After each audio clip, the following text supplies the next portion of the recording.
Hinamak na manugang. Kabanata 307.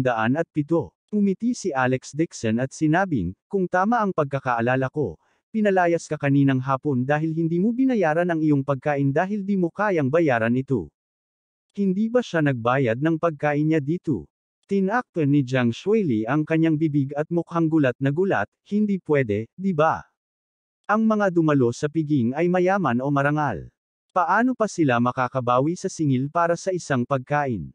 Umiti si Alex Dixon at sinabi sa manager na nasa tabi niya, come and say it. Dahil tinawag ng amo, natural na hindi nang ahas ang manager na magpabaya. Mabilis siyang ngumiti at sinabing, oo. Tama si Mr. Dixon. Itong si Mr. Luo talaga ay hindi nagbabayad ng tanghalian kanina at sinabi pa na wala siyang pambayad. Kinaladkad siya palabas ng mga security guard at binugbog. Lumuhad siya para makiusap. Sa huli, nakiusap siya sa kanyang ama na bayaran ang bill bago namin siya pakawalan.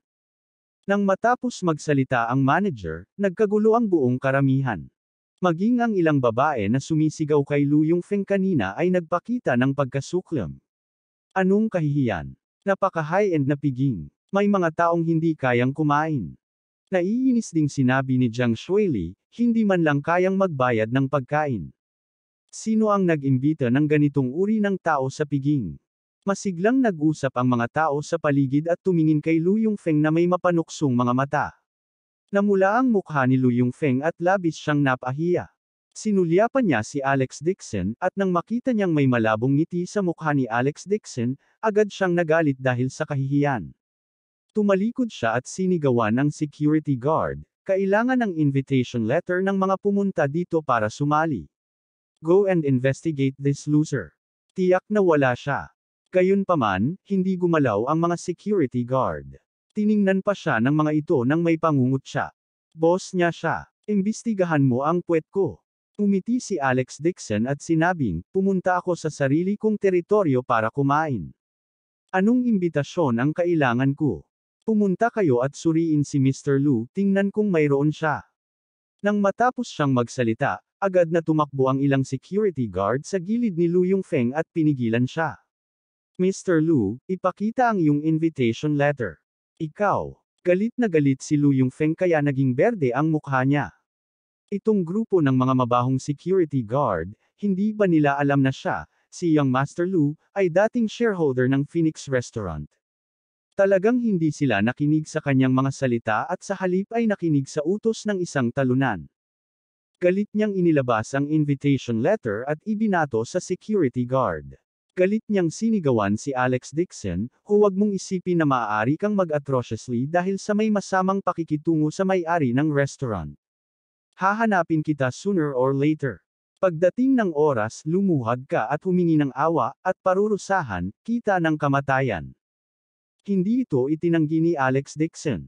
Siya ang may-ari ng restaurant, anong magagawa niya? Magalang na nagulat ang security guard kay Alex Dixon, Mr. Dixon, mayroon siyang invitation letter. Nagkibit balikat si Alex Dixon. Security, hanapin mo siya sa kabuuan at tingnan kung may dala siyang kontrabando. Papasok muna ako. Pagkatapos sabihin iyon, ay naalaya niya si Jiang Shuili at pumasok sa banquet hall. Tinatamad siyang makipagtalo dahil hindi man lang inilagay ni Alex Dixon si Lu Yongfeng sa kanyang mga mata. Galit na galit si Lu Yongfeng at gustong sundan sila, ngunit pinigilan siya ng mga security guard.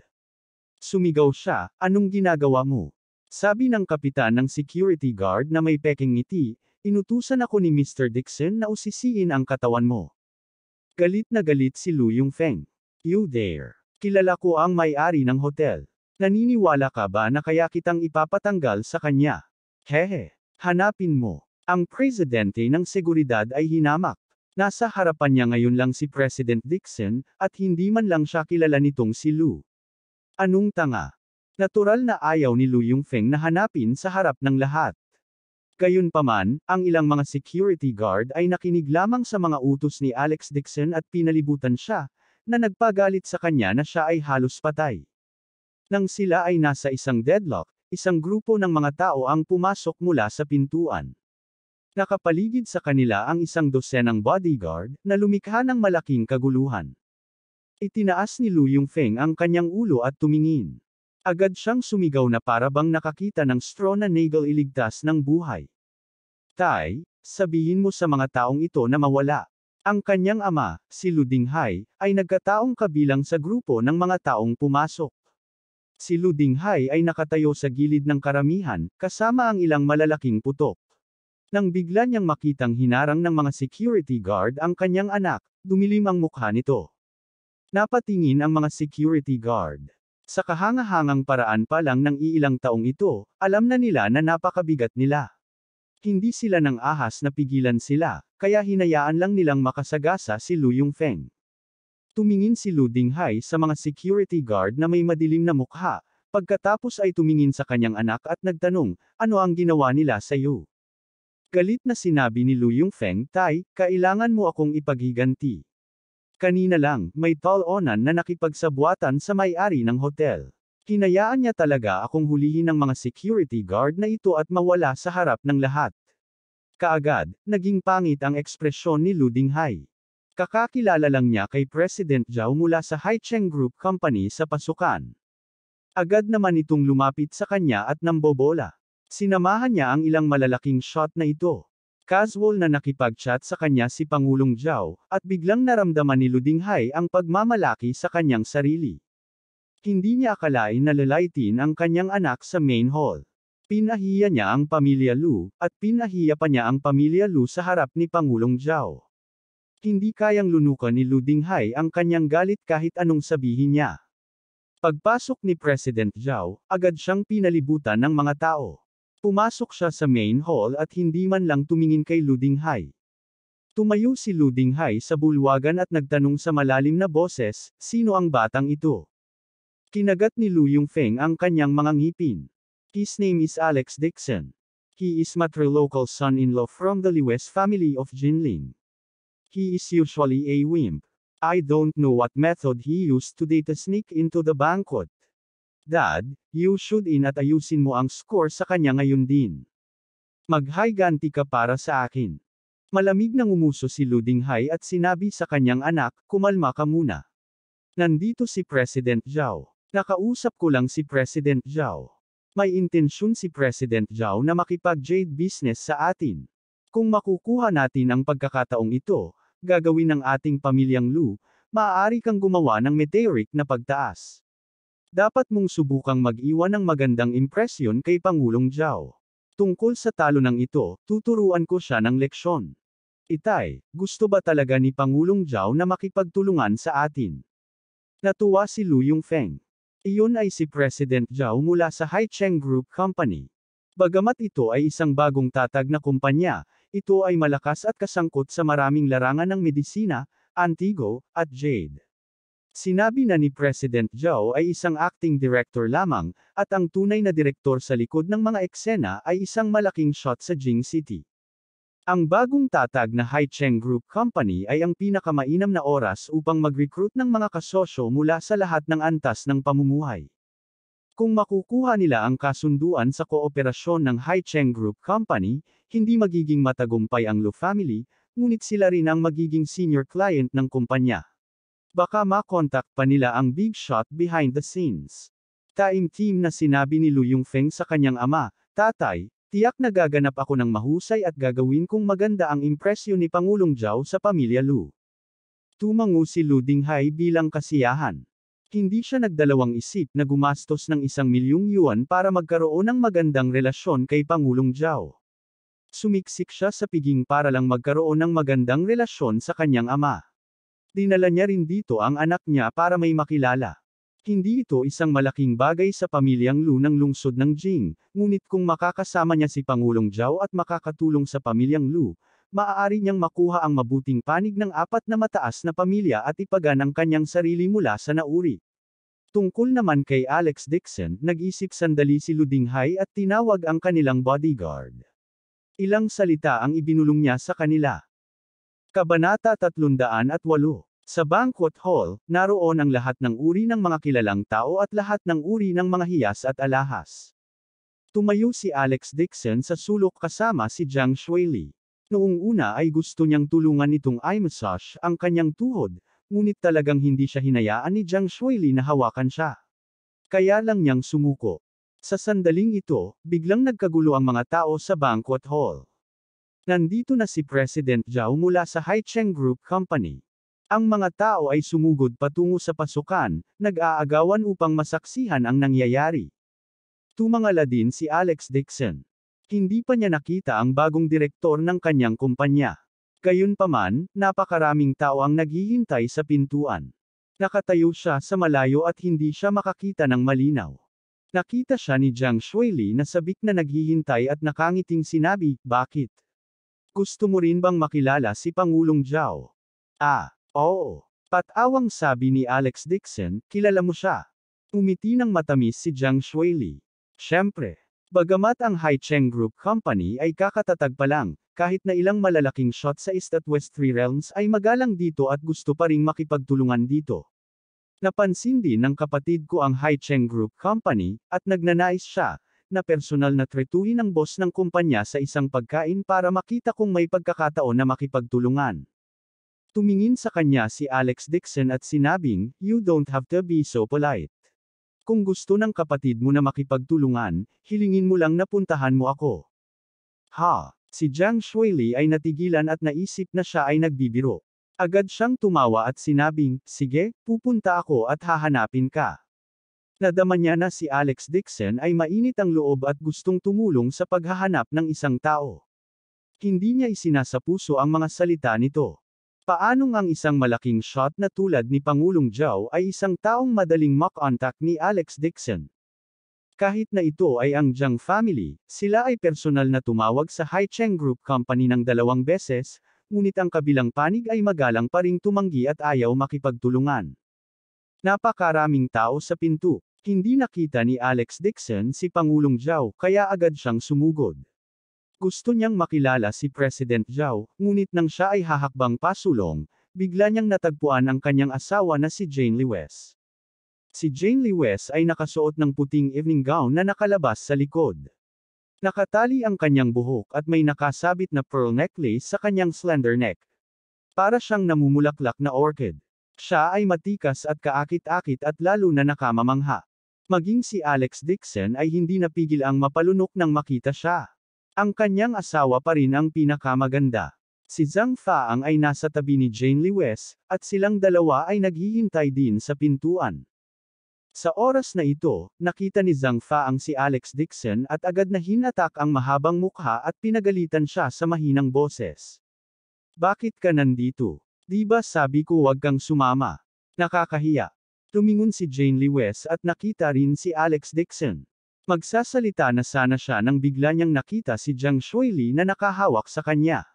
Napaka-intimate ng kanyang tindig at agad na nanlamig ang kanyang magandang mukha. "Asawa, ako. Ito." Nakaramdam ng awkward si Alex Dixon. Ngayon ay hindi na makalakad si Jiang Shuili at hindi niya mabito ang kanyang kamay ngunit nag-aapoy ang mga mata ng kanyang asawa at nagpang-inag ito sa kanyang anit. Binawi lang ni Zhang Faang ang jade pendant at nakaramdam ng kalungkutan sa buong katawan. Ngayong nakita niya si Jiang Shuili, agad niyang sinamantala ang pagkakataong kutsain si Alex Dixon at ilabas ang sama ng loob sa kanyang dibdib. "Alex Dixon, akala ko hindi ka qualified na pumunta dito. Hindi ko inaasahan na makakasama ka ng ibang tao. Bakit hindi mo tingnan ang sarili mo? Kung alam mo kung ano ang makakabuti sa iyo, bilisan mo, umalis ka. Hindi ito lugar na dapat mong puntahan." Napagtanto din ito ni Jiang Shuili at mabilis na binitawan ang kanyang kamay. Pero namamaga ang knuckle niya at nakasuot siya ng 11-inch high heels. Hindi siya makatayo ng matatag. Minsang binitawan niya ang braso ni Alex Dixon, tumalikod ang mga paa niya at muntik na siyang matamba. Nang makitang malapit na siyang madapa, wala nang choice si Alex Dixon kundi suportahan siyang muli. Malamig silang tiningnan ni Jane Lewes. Sa kanyang mga mata, ang posteryo ng 2 taong ito ay parang sadyang nagpapakita ng intimacy. Sinamantala ni Zhang Faang ang pagkakataon para buhusan sila ng malamig na tubig. "Alex Dixon, sabi ng maliit mong tiyahin na ang Lewes family ay hindi karapat-dapat sa Dixon family. Ayaw mo rin ba kay Jane? Pumunta ka rito nang walang ingay. Kung hindi tayo pumunta dito, hindi namin malalaman na may kayakap kang ibang dilag. Malamig na sabi ni Alex Dixon, "You don't need to care about my matters. If you continue to provoke my wife's relationship, don't blame me for getting someone to chase you out." Nagparaya siya kay Helena dahil siya ang biological na ina ng kanyang asawa. Ngunit si Zhang Faang ay isang bagay na karapat-dapat na utusan siya. Matagal nang naniniwala si Zhang Faang na si Alex Dixon ay isang basura. Talagang binyantaan siya ng basura at agad na nagalit, "Alex Dixon, ano ka ba? Dito. Kung hindi, mawawala sa iyo ang mukha ng Lewis family." "Tita, kalimutan mo na," mahinang sabi ni Jane Lewis, "sino ang gusto niyang makasama? Ayoko nang magtanong, hayaan mo siyang maging masaya." Matapos sabihin iyon ni Jane Lewis, malamig niyang ibinaling ang mukha at hindi man lang tumingin kay Alex Dixon. Gayunpaman, isang alon ng pagkabigo at kalungkutan ang bumalot sa kanyang puso. Muli niya itong niloko. Hindi kaya dahil nawala ng mukha ang Lewis family sa harap ni Little Tita. Malamig ang mukha ni Jane Lewis, ngunit ang kanyang puso ay sobrang pait. Alam niya na minamaliit ni Dixon Shenglan ang Lewis family at hindi siya gusto, ngunit hindi niya inaasahan na magkakaroon ng ganoong pag-iisip si Alex Dixon. Pumunta siya rito para dumalo sa piging at kasama niya si Jiang Shuili, na nakabihis. Talagang tinatago niya ito sa kanya. Natatakot siyang mapahiya siya ng Lewis family. Galit na galit si Alex Dixon sa kanyang puso. Hindi niya inaasahan na ang mga salita ng provokasyon ni Zhang Faang ay masisira sa relasyon nila ng kanyang asawa. Mabilis na binitawan ni Jiang Shuili ang kanyang kamay at pilit na inalalayan ang isang upuan. Sabi niya kay Alex Dixon, "Okay lang ako. Pumunta ka at hanapin mo muna ang asawa mo." Tumango si Alex Dixon at pinigilan ang galit. Lumakad siya pasulong at ipinaliwanag kay Jane Lewis, "Asawa, si Jiang Shuili talaga ang nasprain ang kanyang binti." Bago niya matapos ang kanyang mga salita, hindi na natutuloy si Zhang Faang na itinulak ang kanyang dibdib. "Ano pa ba ang sasabihin? Ang basurang tulad mo ay hindi karapat-dapat kay Jane. Mabilis kang sumigaw, huwag mawala ng mukha." Bumaba ang mukha ni Alex Dixon. Magagalit pa lang ay biglang nag-iingat ang mga tao. Si President Zhao, nakasuot ng suit at leather na sapatos, ay pumasok sa banquet hall na nakangiti, na napapalibutan ng isang grupo ng mga tao. Maraming tao ang nagtanong pasayahin si Pangulong Zhao, ngunit hindi niya ito pinansin at tumingin sa paligid. Siya ay dumating upang hanapin si Alex Dixon, ngunit wala siyang nakitang anumang bakas sa kanya. Siya ay balisa. Nabawi rin ni Jane Lewis ang kanyang emosyon. Dali-dali siyang lumabas sa karamihan at naglakad papunta kay President Zhao at sinabing, "President Zhao, ako si Jane Lewis ng Chingian Company. Salamat sa pamumuhunan sa aking kumpanya. Hindi ko alam kung may oras si Presidente Zhao, ngunit gusto ko para sa mabigyan ka ng kaunting hospitality at i-treat ka sa isang pagkain. Maraming salamat." Nanigas ang mukha ni President Zhao. Hindi niya yun puhunan. Ito ang boss sa likod ng mga eksena, si Alex Dixon. Magpapaliwanag na sana siya nang bigla niyang nakita si Alex Dixon na mahigpit na tinulak ni Zhang Faang. Agad siyang kinilig. Hindi ba't iyon ang Pangulong Dixon na hinahanap niya buong araw? Pinagalitan at tinulak talaga siya ng isang baliw na babae. Takot na takot si President Zhao na malapit ng lamambat ang kanyang mga binti. Nagmamadali siyang naglakad at hinayla si Zhang Faang palayo. Galit siyang umungol, "Anong ginagawa mo? Zhao, Presidente Zhao." Tumingon si Zhang Faang at namutla ang kanyang mukha. Mabilis siyang naglabas ng nakakaakit na ngiti. "Hello, President Zhao. Ako si Zhang Faang, ang gumagawa ng jade business sa Jing City." Malamig na sumangot si Pangulong Zhao na may madilim na mukha. Hindi niya lubos na kilala ang babaeng ito. Hindi pa masasabi ang ganitong uri ng maliit na karakter ay hindi mahuli ang kanyang mga mata. Mabilis niyang inalalayan si Alex Dixon at sinabing, "Boss Dixon, Mr. Dixon, are you alright?" Sa kritikal na sandali, binago ni Pangulong Zhao ang kanyang mga salita sa oras upang maiwasang ilantad si Alex Dixon na presidente. Tumingin sa kanya si Alex Dixon at nakita ang kinakabahang mukha ni President Zhao. Umiling siya at sinabing, "Okay lang ako. Mabuti naman." Nagpakawala ng mahabang buntong hininga si President Zhao. Puno ng malamig na pawis ang ulo niya. Ito ang unang pagkakataon na dumating siya upang bisitahin ang boss kasama ang kanyang club. Buti na lang at walang nangyari. Kung hindi, hindi niya kakayanin ang responsibilidad. Kabanata 309. Laking gulat ni Zhang Fa ang nahalos lumuwa ang kanyang mga mata sa kanyang ulo nang makita niyang personal na sinusuportahan ni Pangulong Zhao si Alex Dixon. Hindi lang siya ang nabigla. Natigilan ang lahat sa eksena at gulat na napatingin kay Alex Dixon. Kung hindi dahil kay President Zhao, hindi nila mapapansin ang ordinaryong tao na ito. Pagkatapos ng maikling katahimikan, nagsimulang magbulungan ang mga tao. Sino siya? Bakit ang respeto ni President Zhao sa kanya? You really can't judge a book by its cover. Is this young man a big shot? Nabalitaan ko na siya ay matrilocal son-in-law ng Lewis family, ngunit bakit napakagalang ni Pangulong Zhao sa kanya? Nagulat din si Jane Lewis ng ilang segundo. Kung hindi niya ito nakita ng sarili niyang mga mata, hindi siya maniniwala na isang big shot na tulad ni Pangulong Zhao ay magiging magalang sa kanyang asawa. Gayunpaman, mabilis siyang nakabawi at mabilis na sinabi kay Pangulong Zhao, President Zhao, salamat sa pamumuhunan sa aking kumpanya. Nagpapasalamat siya kay Pangulong Zhao. Narinig niya na hindi alam ang Haicheng Group Company ang namuhunan, ngunit nagpakilala rin sila ng maraming kliyente.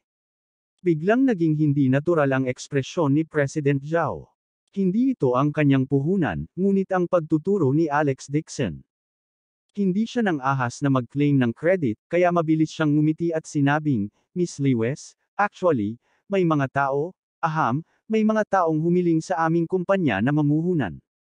Si Jane Lewis ay nagpakita ng pasasalamat at ngumiti, alam ko, si Lu Yongfeng ang humila ng mga string mula sa gitna at nagsabi ng maraming magagandang bagay tungkol sa Chingian Company sa harap mo. Lubos din akong nagpapasalamat sa kanya. Pagdating ng oras papakainin ko din siya. Natigilan si Pangulong Zhao ng ilang segundo. Kumunot ang noo niya at umiling, ano? Sinong Lu Yongfeng? Hindi ko siya kilala, at hindi niya ako hiniling. Huminto siya sandali at sinabing, ang taong namuhunan sa iyo ay isang figure sa Jing City. Kung sino ito, hindi ko masasabi sa iyo ng detalyado. Ngunit talagang hindi si Lu Yongfeng ang nagtiwala sa akin ng gawain ito. Miss Lewis, huwag intindihin ito. Nang magsalita si Pangulong Zhao, labis siyang kinabahan. Takot siya na nababalot ng malamig na pawis ang likod niya. Si Alex Dixon ay nakatayo sa gilid, ngunit si Jane Lewis ay nagpapasalamat kay Lu Yongfeng. Kung hindi maintindihan ng amo na ninakaw niya ang kredito, kung gayon ito ay isang malaking bagay. Hindi si Lu Yongfeng kundi isang taga-kabisera. Nagulat din si Jane Lewis. Palagi niyang iniisip na si Lu Yongfeng ang tumulong. Kaya kahit anong mangyari, may bahid pa rin siya ng pasasalamat sa kanya. Ngunit ang mga salita ni Pangulong Zhao ay ganap na nagpapahayag sa kanyang mga iniisip. Sa hindi inaasahan, ang pamumuhunan ay walang kinalaman kay Lu Yongfeng.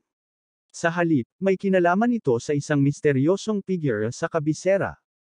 Kaagad, naisip ni Jane Lewis ang third young master mula sa Dixon family.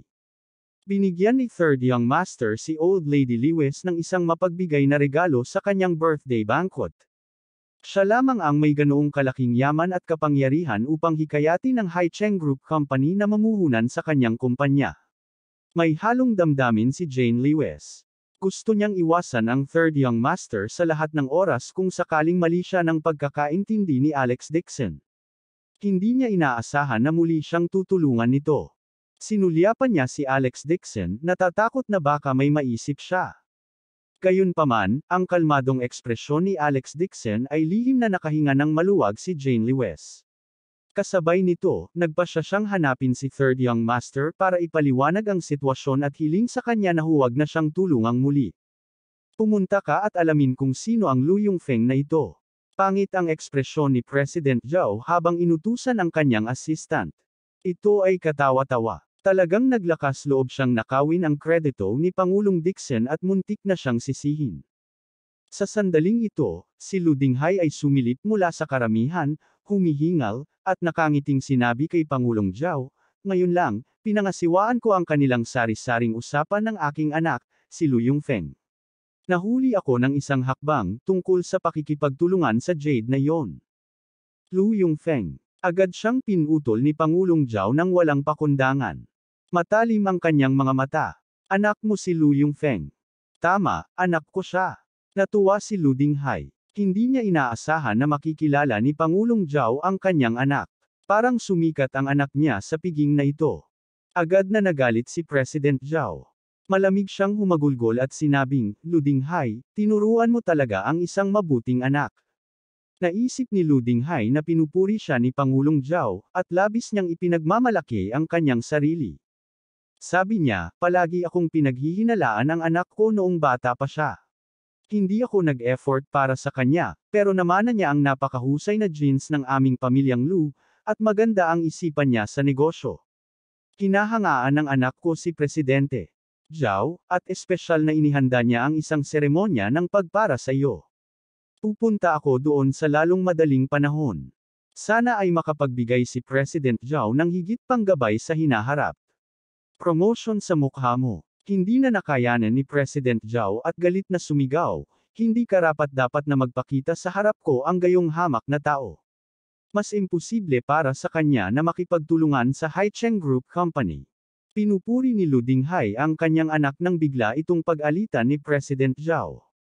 Agad siyang natigilan. Malamig na sinabi ni Pangulong Zhao, ang mabuting anak na tinuruan mo ay nangako ng karangalan ng iba, ngunit mayroon pa rin siyang mukha para sabihing kilala niya ako. Natahimik ang paligid. Lahat ng tao sa bulwagan ay napabuntong hininga at nakatingin sa 2 taong ito. Alam ng lahat na si Pangulong Zhao ay may mabuting pagpipigil sa sarili.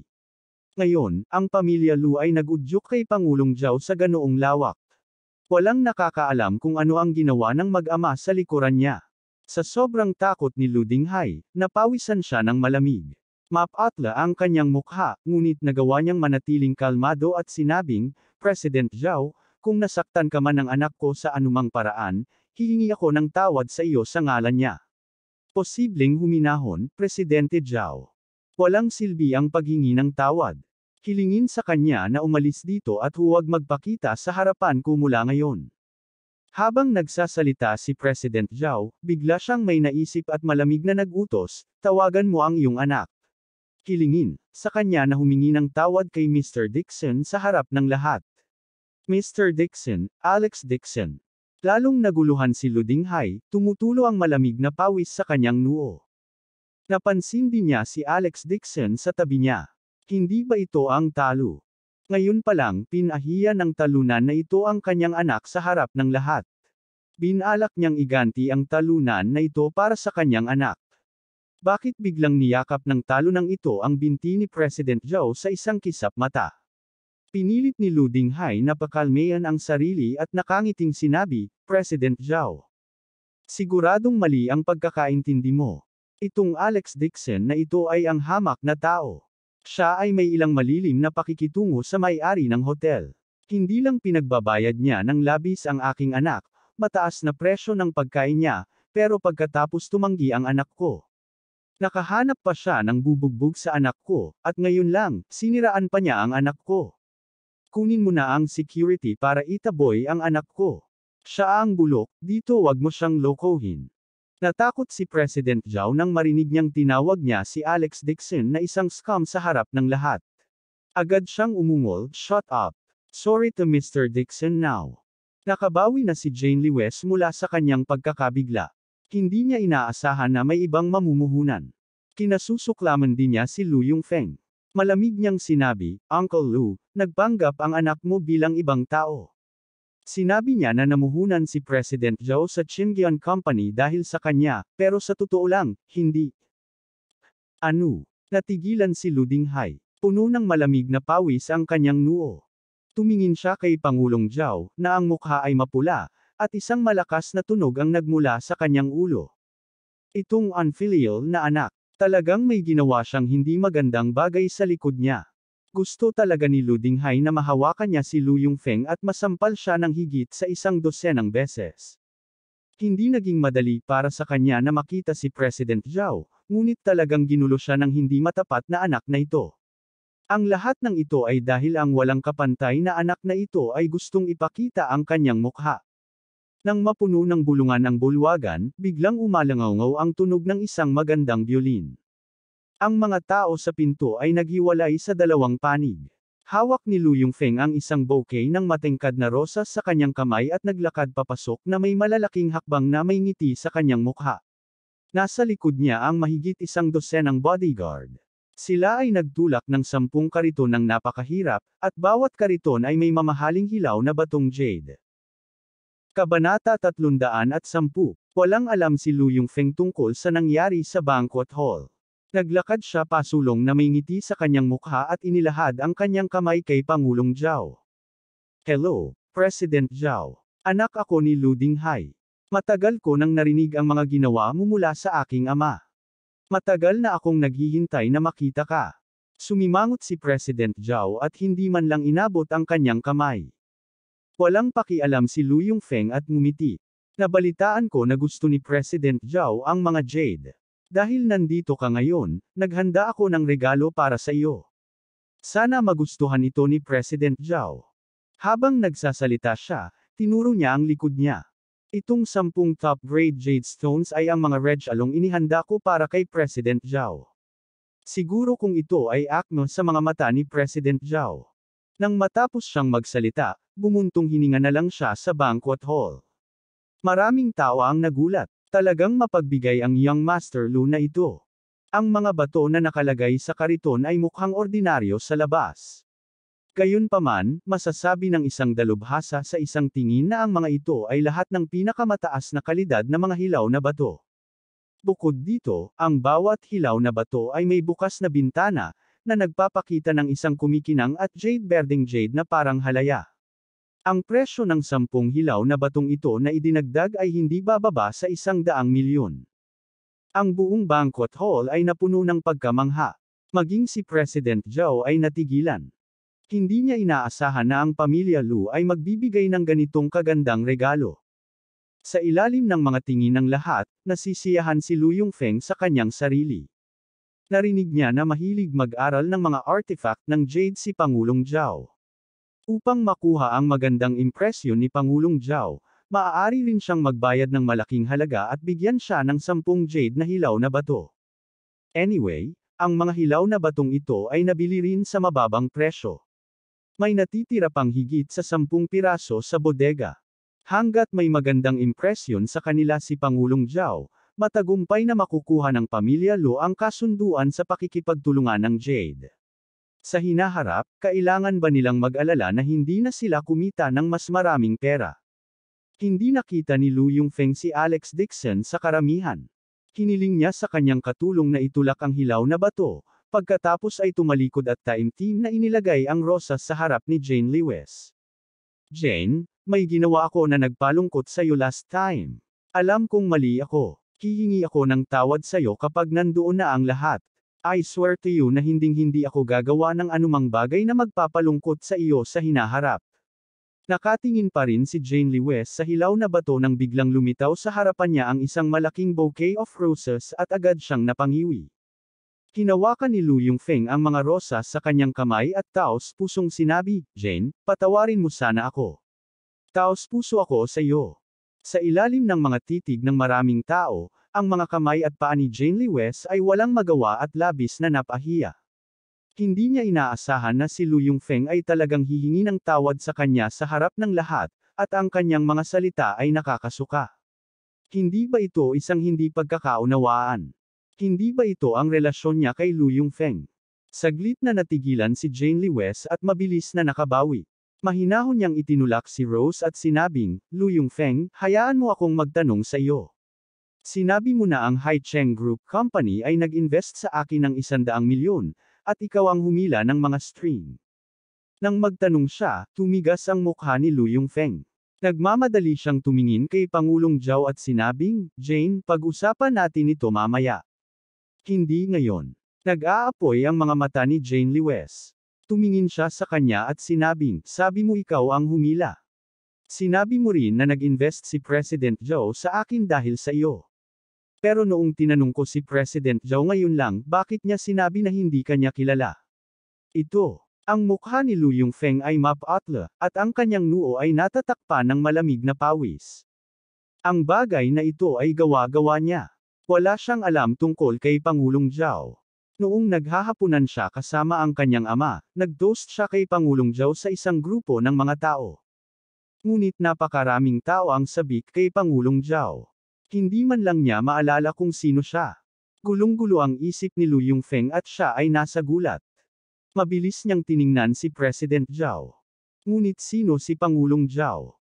Wala siyang pakialam sa gayong maliit na figure.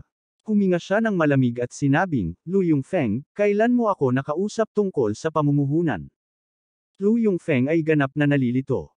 Nagmamadali niyang tiningnan si President Zhao habang nauutol, President Zhao, ito.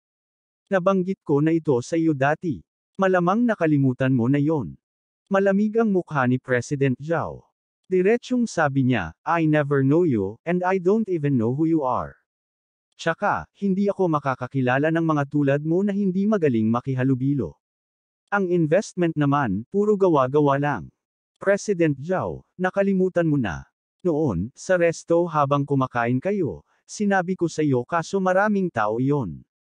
Malamang marami ang nag-uusap, ngunit hindi mo ako narinig. Desperado na nagsinungaling si Lu Yongfeng, sunod-sunod na patong ng malamig na pawis na tumutulo mula sa kanyang noo. Sa sandaling ito, si Lu Dinghai, na nasa tabi niya, ay hindi makapagpatuloy sa pakikinig. Lumakad siya pasulong at umungol, Yongfeng, bakit hindi ka pa humingi ng tawad kay President Zhao? Ano? Ano ang hinihingi mo ng tawad? Nakita ni Lu Yongfeng na galit ang kanyang ama. Nagpanik siya ng todo. Nanatili siyang nakatingin kay Lu Dinghai, umaasang may sasabihin ang kanyang ama para sa kanya. Gayunpaman, si Lu Dinghai ay mukhang kalmado sa hitsura, ngunit siya rin ay labis na kinakabahan sa kanyang puso. Nagkunwari siyang mabangis, ngunit sa loob-loob niya, natatakot siya. Sumigaw siya, anak, may ginawa kang mali. Humingi ka agad ng tawad, at umalis ka na dito. Dad, bakit gusto mong umalis ako dito? Si Lu Yongfeng ay natigilan, at isang alon ng sama ng loob ang bumangon sa kanyang puso. Iniinsulto talaga siya ng kanyang ama sa harap ng lahat. Higit pa rito, nangyari ito sa harap mismo ni Jane Lewes. Hindi kaya nawalan siya ng mukha nito. Agad niyang kinindatan si Lu Dinghai at hindi siya nagpapadala, Tay, nakalimutan mo ba na nandoon ka rin noong mga oras na iyon? Marahil ay marami ang nakakalimutan ng mga bagay-bagay. Hindi ko naalala na pinaalalahanan mo si President Zhao. Patuloy na komandat si Lu Yongfeng sa kanyang ama. Gusto niyang makausap ni Lu Dinghai si Pangulong Zhao. Kahit na tumangulang si President Zhao, magkakaroon pa rin siya ng paraan. Gayunpaman, ang ekspresyon ni Lu Dinghai ay lalong pangit at pangit. Labis ang galit niya sa kanyang puso. Nais niyang palabasin si Lu Yongfeng sa lalong madaling panahon upang hindi siya makababa sa entablado. Gayunpaman, hindi naintindihan ni Lu Yongfeng ang kanyang subtext at gusto pa ring tumayo doon at lumaban. Hindi na nakayanan ni Lu Dinghai at sumigaw, mawala ka. Pagkatapos ay sinipa niya si Lu Yongfeng sa lupa.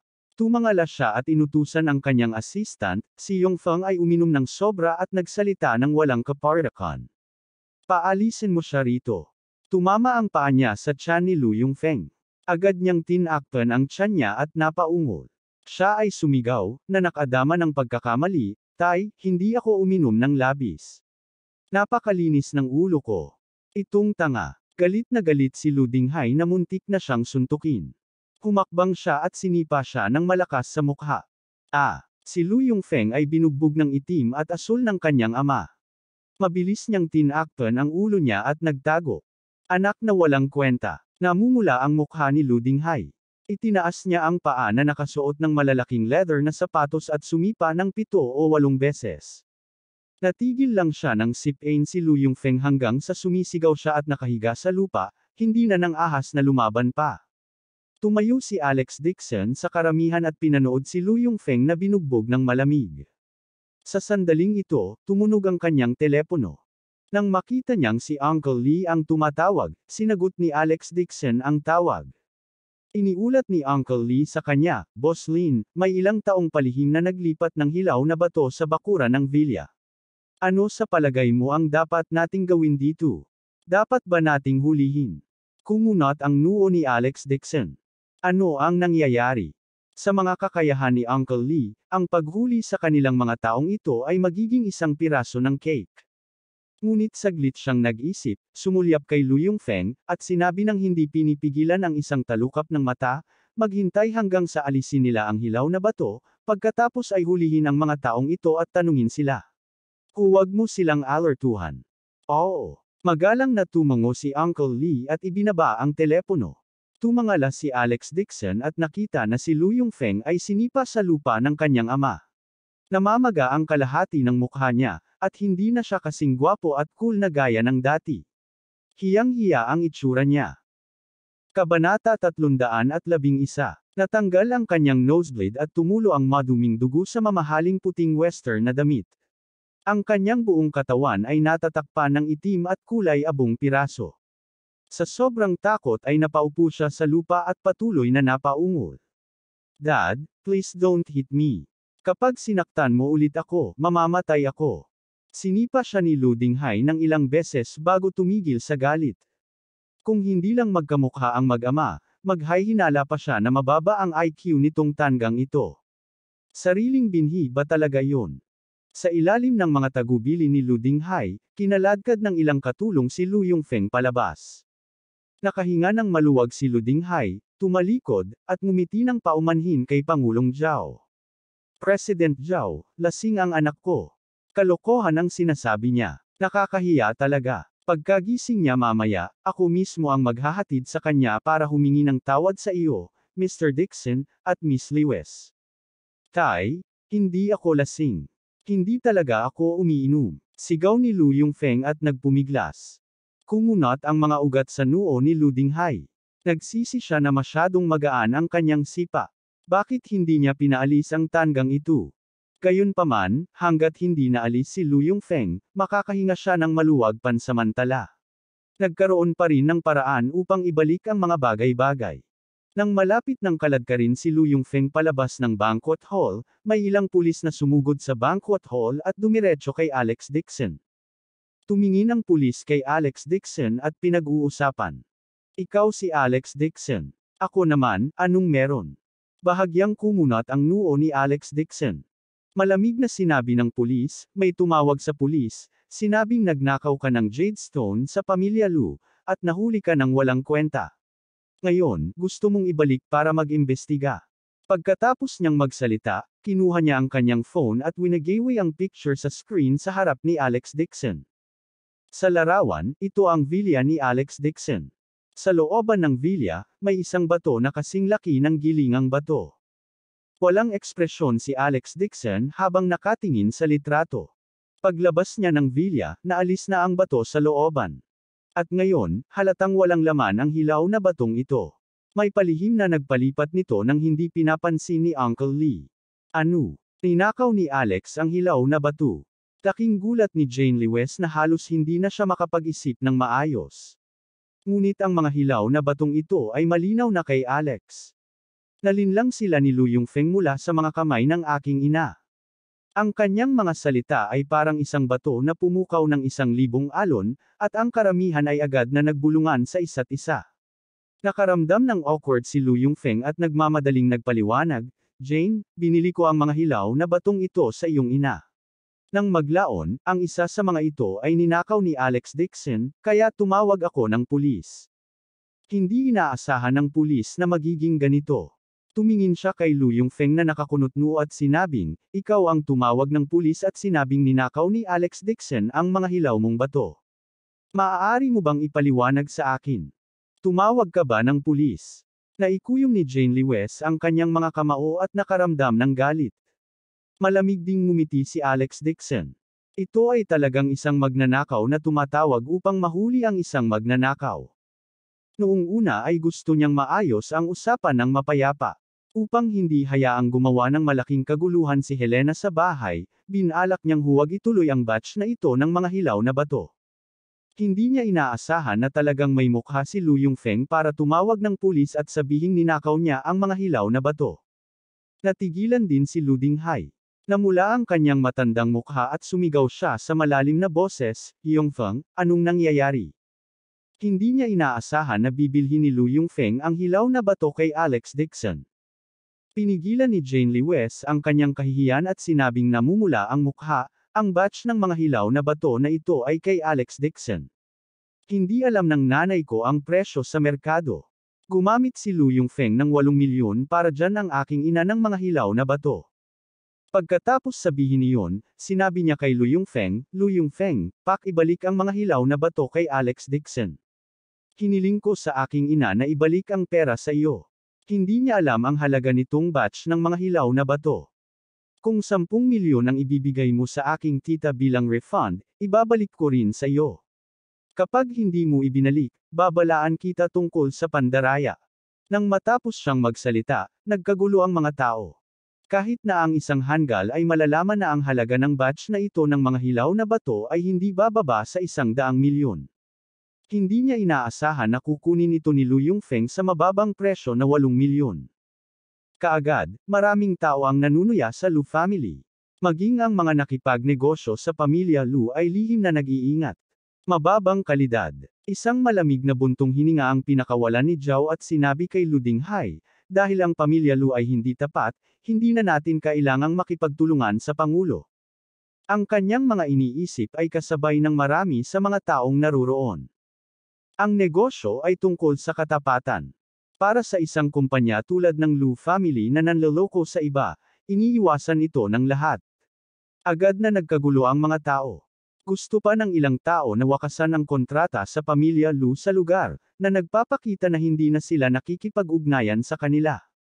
Sinaktan ng pamilya Lu si Director Zhao at inilantad ang kanilang tunay na pagkatao.